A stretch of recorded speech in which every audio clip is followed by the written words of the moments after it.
Tropical cyclone Asani, which formed over the Bay of Bengal, intensified into a storm and hit the east coast of India.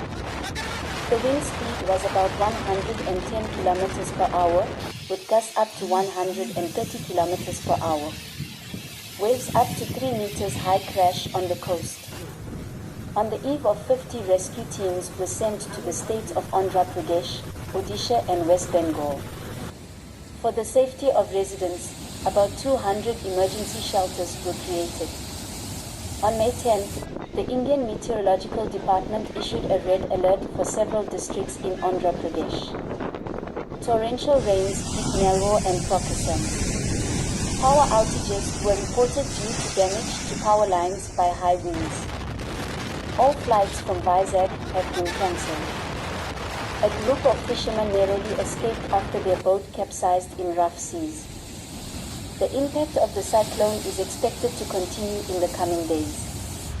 On the morning of May 11th, Storm Asani began to move along the coast of Andhra Pradesh.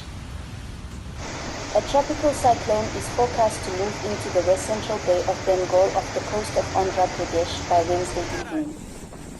Probably by Thursday, he will gradually turn into a depression. But India already needs to prepare for the next tropical cyclone. Cyclone Karim, which formed the day before in the Indian Ocean, should follow Asani.